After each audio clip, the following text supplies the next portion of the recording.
A woman who was thrown 15 feet into the air while being attacked by a bison is a living miracle, she says.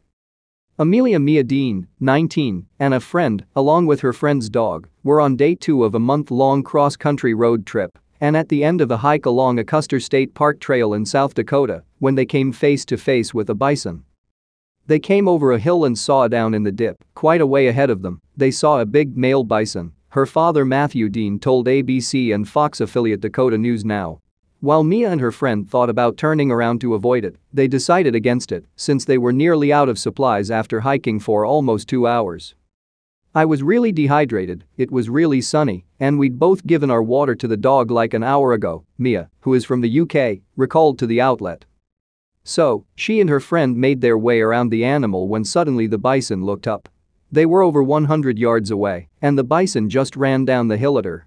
It came right up and stopped in front of her, and then apparently, they had a bit of eye contact for a few seconds, Mia's mother Jacqueline Dean shared with Dakota News Now. Mia, who has been in the hospital for 7 weeks, said she and the buffalo were so close, I could have put my hand out on his forehead without properly stretching it out completely fine. The bison then made its move, its horn piercing all the way through Mia's thigh. It tossed her in the air, Jacqueline said, with Matthew adding, we're told about 10 to 15 feet. Mia continued to detail her near-death experience and said, I remember feeling the pressure on my hip. My hip being pushed back and I remember the sensation of flying in the air and going head over heels. Added Mia. The bison stuck around and his hooves were right over my head. I remember them being like right by my head. Her friend managed to get the buffalo to leave before calling for help. The family shared on a GoFundMe page that Mia sustained a completely severed femoral artery.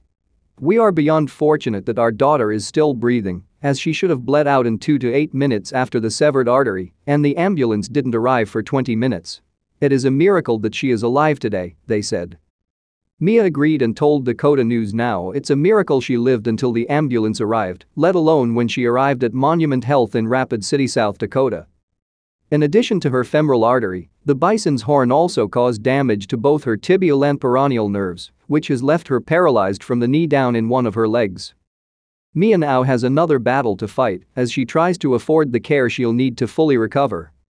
This is why her parents have launched the GoFundMe campaign to try to raise money for Mia to undergo testing and surgery at the Mayo Clinic to deal with the complex nature of her nerve damage, telling Dakota News Now, I really believe that God's got a purpose for her, and I know that sounds cheesy, but I believe God's got a plan and purpose for her because it wasn't her time to die. In their GoFundMe, Amelia's parents say that her travel insurance will not pay for her transfer amid her very complicated injury. Sharing more about their daughter's life and her love for dancing, they wrote that she planned to go to Edinburgh University this fall following a gap year to travel the world. We have no idea why this happened to our little girl and simply wish for her to be able to walk and dance again and live her life to the full without chronic long-term pain, they wrote, ending with a faith-filled song.